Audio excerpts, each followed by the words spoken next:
You ever been thrown in jail in Iran? What do you mean by that? Yeah, that Iran. Well, I have.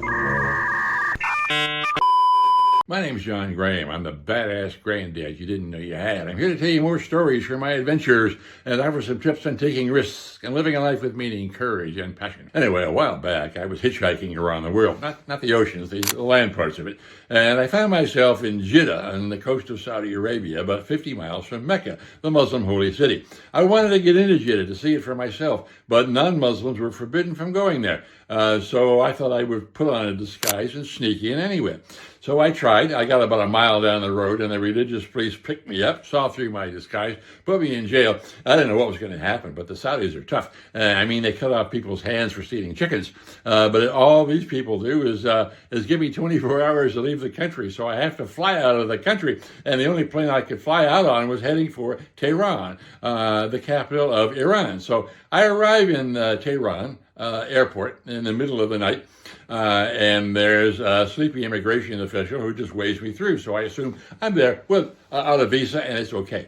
So I head toward Baghdad. I get to the border at a sleepy village called Kasri Shirin. And there the border guards tell me, yeah, you do need a visa. And they arrest me because now they're convinced I'm an American spy. And they throw me in this mud hut jail. I don't know what's going to happen. I don't speak the language. I think maybe the next morning they're going to blindfold me, put me up against a wall and shoot me. I just don't know.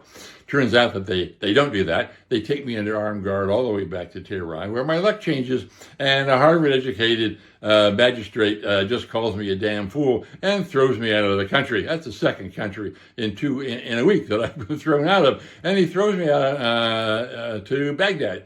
So I get to Baghdad by plane, and then I get a proper Iranian visa and come back into Iran and continue on my way to India. Now, my point is this. As you know from these episodes, I think taking risks is an important part of life. But if you take risks, for God's sake, take smart ones and not stupid ones. What do I mean by that? Well, a smart risk is a risk where you understand the environment. You understand what you're getting into. That sure wasn't my case when I put on that stupid disguise in Saudi Arabia. The second point is that you assess your own capacity for taking that risk. Well, my capacities were pretty damn limited. And third, that you have a plan for taking that risk. Well, my only plan was to have a lot of fun. Well, the same principles apply to you. You'll be taking risks at home, in the community, in the nation, in your business, whatever. Take those risks for sure, but take smart ones. Have a plan, assess your own capacity, and most of all, assess the environment that you're in. You'll be glad that you did.